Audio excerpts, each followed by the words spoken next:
possiamo vedere un motore, per esempio questo è un motore, e vedere l'isolamento del motore. Se fosse un motore perfetto non dovrebbe dare nessun problema su nessuna portata.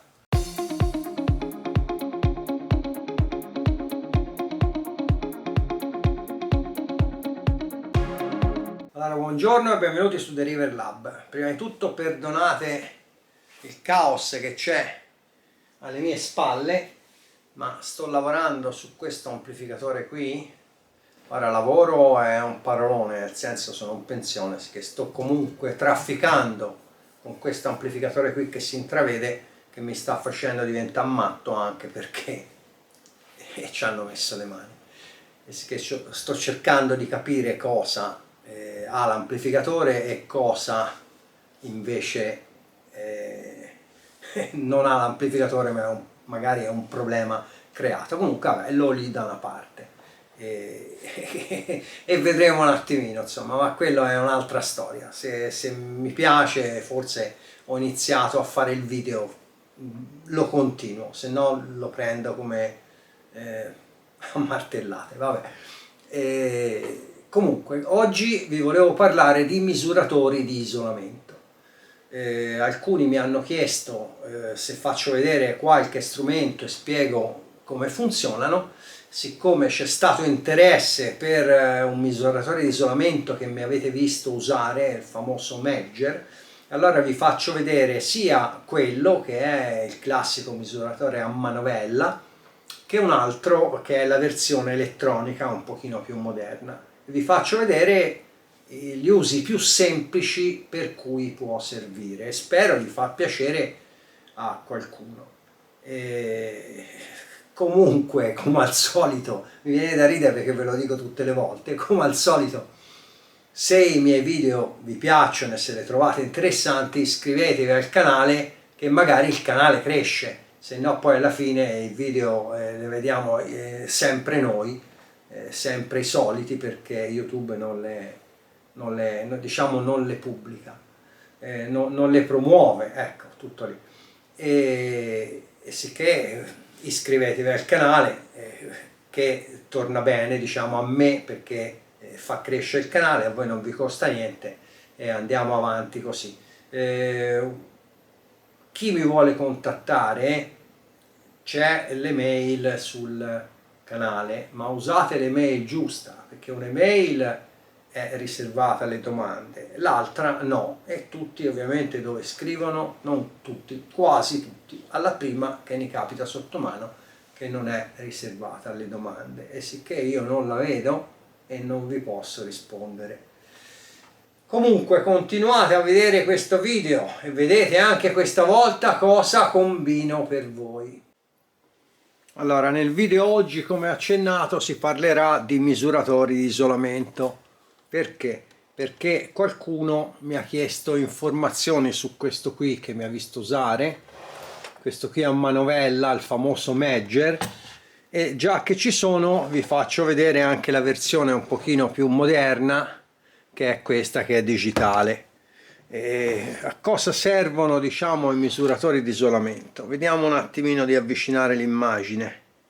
Allora, tra parentesi, sono sul banco quello un po' più incasinato, perché l'altro banco è occupato da un amplificatore che mi sta facendo diventare veramente matto, e pertanto si risolverà con quell'amplificatore lì o nella riparazione, che alla fine l'ho vinta io, o a martellate. Speriamo la prima soluzione. Comunque questo è un misuratore di isolamento classico, come quelli che c'erano un sacco di tempo fa. Praticamente c'è questa manovella che si gira e genera una tensione.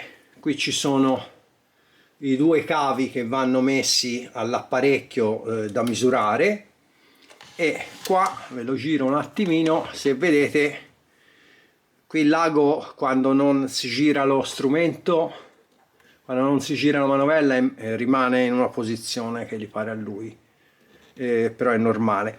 Girando la manovella si genera una tensione, e che succede?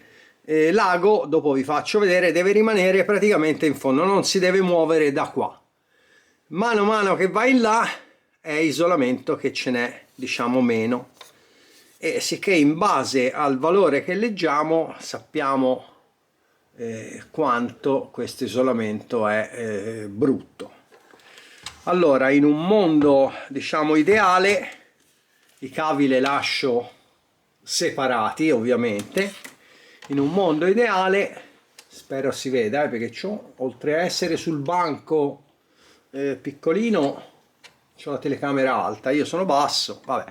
Allora, se io giro, come vedete, la manopola rimane a fondo scala, e questa qui è la condizione migliore. Ora, questo qui con la manopola che si gira, c'è un volano dentro che genera una tensione praticamente. Sembra una stupidaggine anacronistica, però quello che è bello è che è piccolissimo, leggerissimo, uno se lo porta via e lo può usare tranquillamente sul campo, e infatti è quello che si usava una volta, diciamo. Un attimino prendo una resistenza, Ho preso questa resistenza, non so se si legge bene, comunque è una resistenza per alta tensione da 10 mega ohm, e ora la metto ai morsetti dello strumento per farvi dare un'idea. Allora, questi sono i morsetti, questa è la resistenza, l'attacco e la metto da una parte, ovviamente, perché sennò ci dà noia.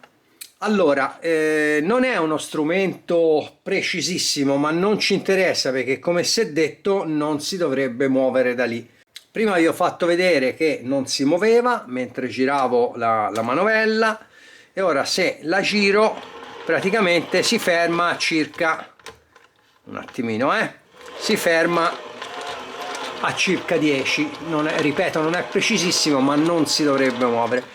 Questo che vuol dire? Che abbiamo un isolamento, diciamo, di circa 10 mega ohm, e vuol dire che non è un isolamento infinito, e sì che c'è qualcosa che non va bene. Ora vi faccio un esempio con un apparecchio qualsiasi. Perché? A chi può servire questo apparecchio? Può servire, diciamo, un po' a tutti.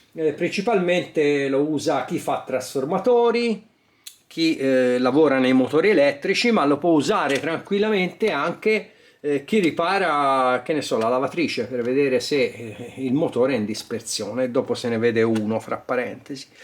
Allora, un esempio con un apparecchio classico: prendiamo un saldatore di quelli vecchi che vanno a 220.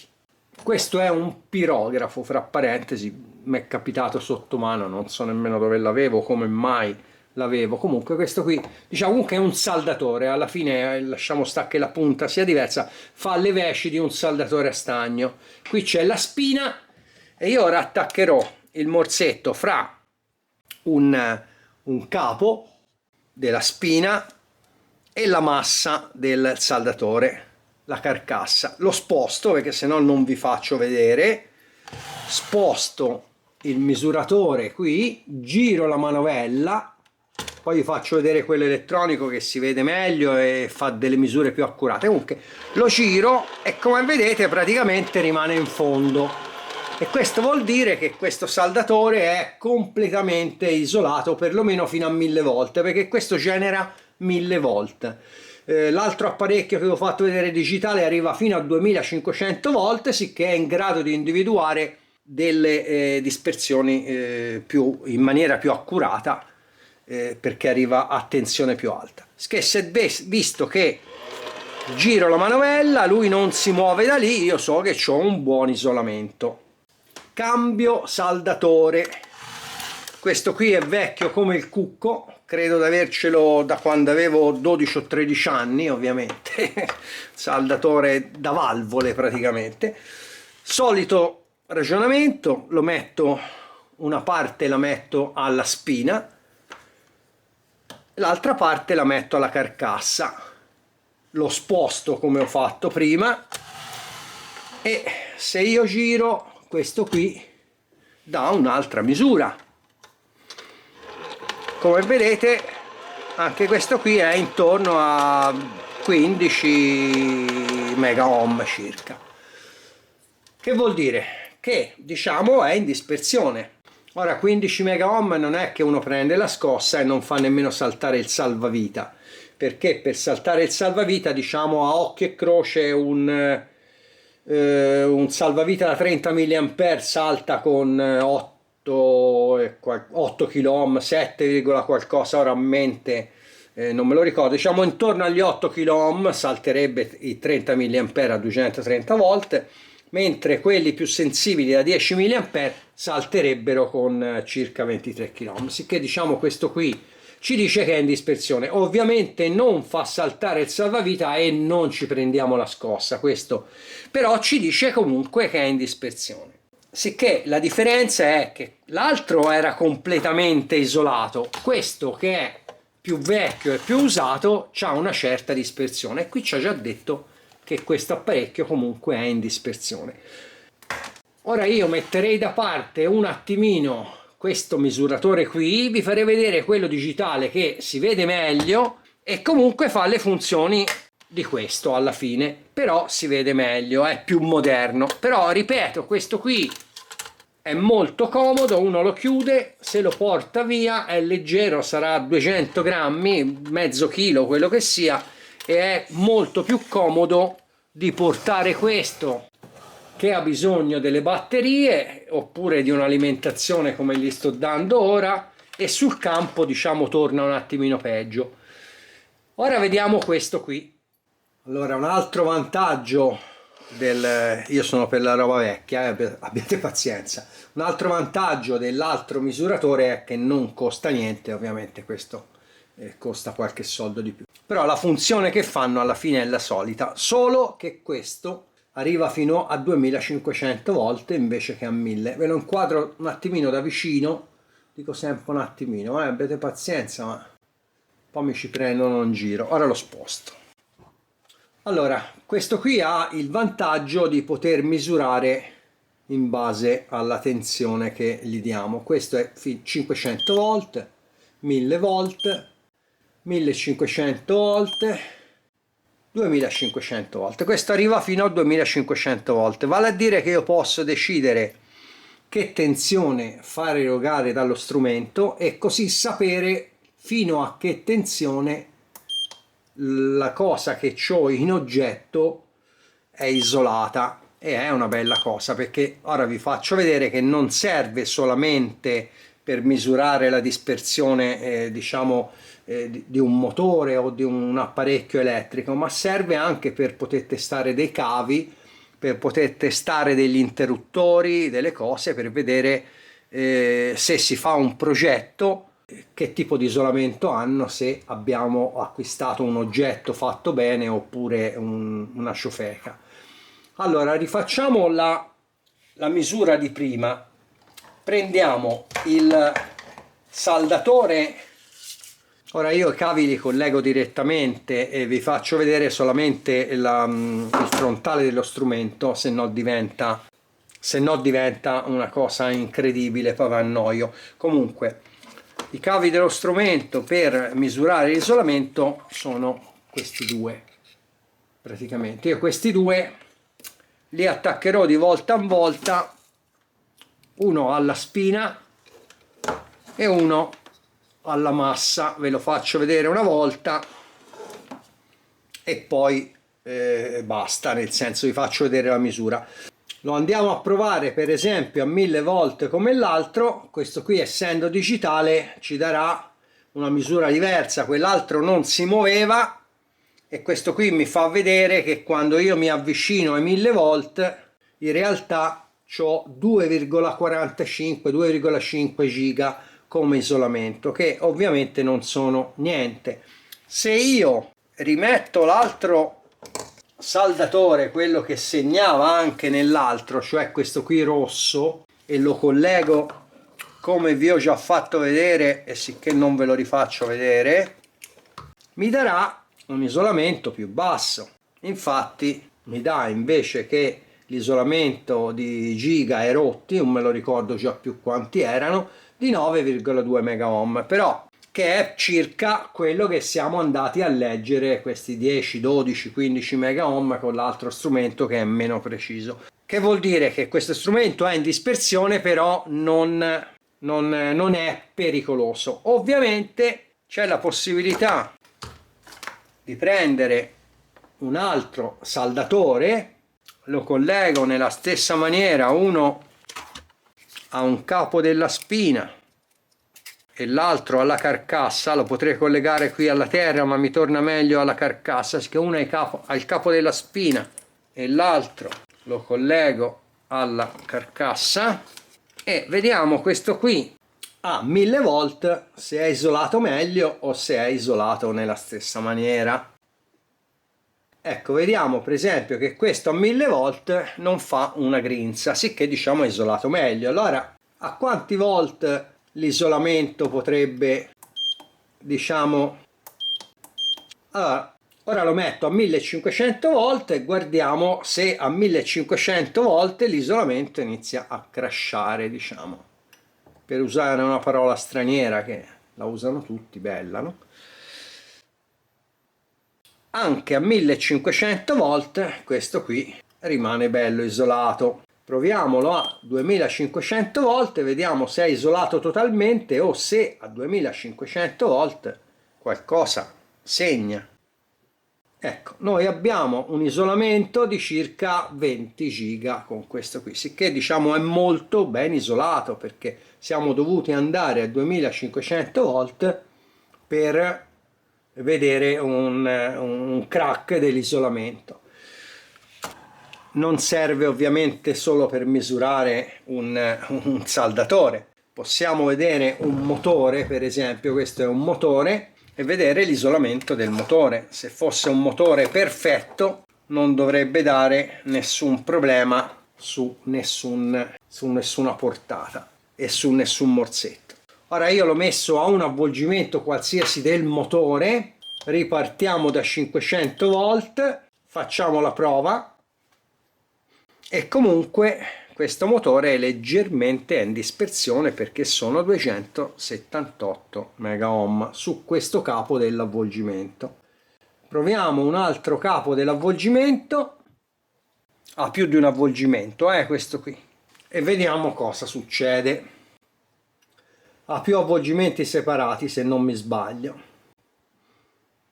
Anche questo qui ha, diciamo, una certa dispersione. Non è abbastanza per far saltare il salvavita, ma comunque se non ci fosse nessuna dispersione sarebbe meglio. Ora proviamo un piccolo trasformatore. Ora il motore di prima me l'hanno regalato, è funzionante, comunque era stato sostituito mi pare da una lavastoviglie, che qualche problema lo doveva avere se l'hanno cambiato. Comunque messo sul banco, ci volevo fare una moletta, funziona. Allora qui stessa cosa, proviamo questo trasformatore, ci attacchiamo con un filo sul primario, con un cavo del generatore sul primario, l'altro lo metto alla massa, alla carcassa, in maniera che vediamo se ci fosse una dispersione. Avvicino un attimo, proviamo a 500 volt, spero che a 500 volt non dia niente, ovviamente, e infatti non dà niente. Per non farvi perdere tempo andiamo subito a 2500 volt e vediamo se questo trasformatore è, diciamo, isolato, cosa che se no che trasformatore è. E infatti è isolato, sicché questo apparecchiettino qui, questo trasformatore, è completamente isolato. Non serve solo per misurare trasformatori e motori, serve anche per provare altri apparecchi. Per esempio questi qui sul banco sono degli interruttori. Questo è un interruttore per bassa tensione, c'è il LED, proprio quelli a 12 volt che danno nelle macchine. Questo qui è un altro interruttore che si usava a bordo e è isolato, dice, a 125 volt, sicché si usava con la 24 circa. Comunque è isolato fino a 125 volt, lo garantiscano. E questi sono altri interruttori, questo qui è della Pantec, sicché è un interruttore italiano, non è un troiaio, e questo qui non so se si legge, comunque è un Feme, anche questo è un buon interruttore. Vediamo la prova dell'isolamento di questi apparecchi qui, a quanto crashano l'isolamento. Ne provo uno alla volta. Ora proviamo questo qui e lo metto fra la carcassa. Ovviamente io provo questo qui, ma provo fra la carcassa e un polo, ma si potrebbe provare tranquillamente anche fra due poli, ovviamente. Comunque proviamo fra la carcassa e un polo. Nella malaugurata idea mi venisse in mente di usarlo. Attenzione, direte. Sposto il misuratore che si veda e proviamo con 500 volt. Ecco, nonostante sia dato per lavorare a bassa tensione, fino a 500 volt va bene. Ovviamente non mi sognerei di usarlo, a parte il fatto che si brucia il LED che c'è, ma insomma, però se lo danno per bassa tensione ci sarà un motivo. Comunque a 1000 volt, e qui segna, diciamo, già una dispersione che teoricamente, come si è visto, in un apparecchio ben isolato non la dovrebbe segnare. Proviamone un altro di quelli che lavorava a bassa tensione. Provo questo, lo proviamo fra un polo e la massa, e poi lo proviamo fra due poli.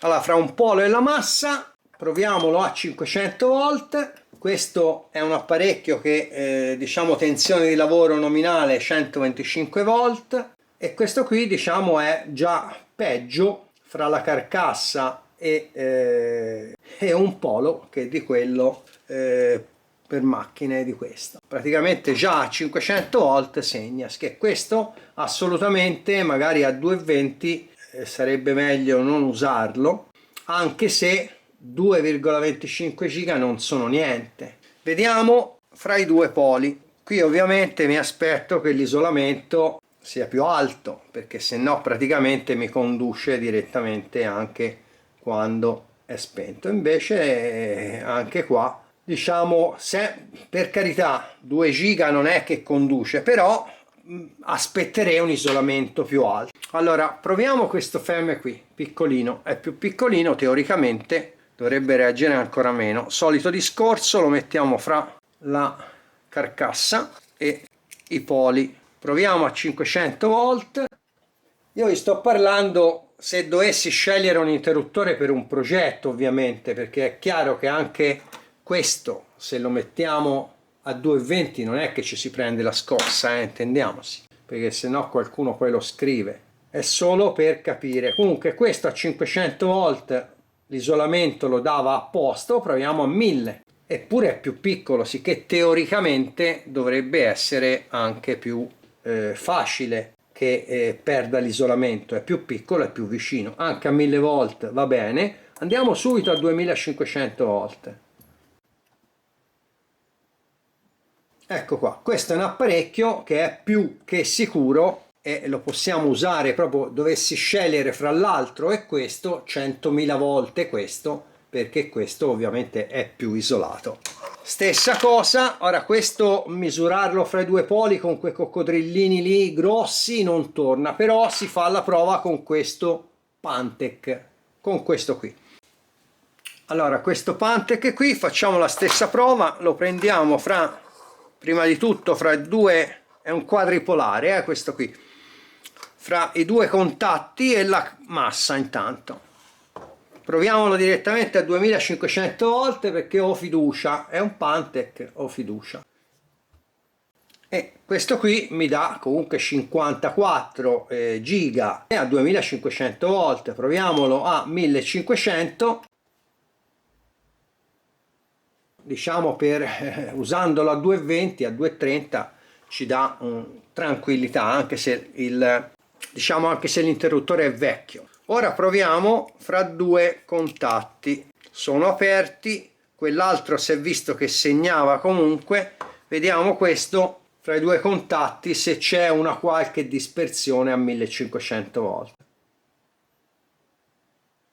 A 1500 volt nessuna dispersione.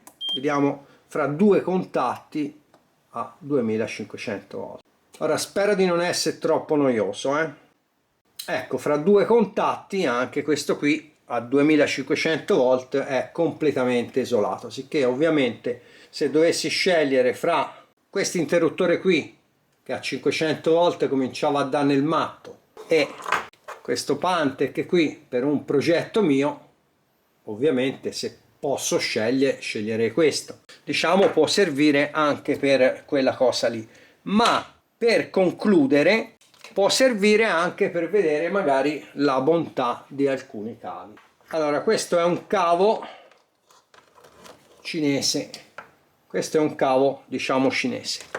Vediamo a quanti volt è isolato alla fine, a quanto inizia a perdere l'isolamento. Colleghiamo ai due estremi praticamente come se si mettesse la corrente e facciamo il test.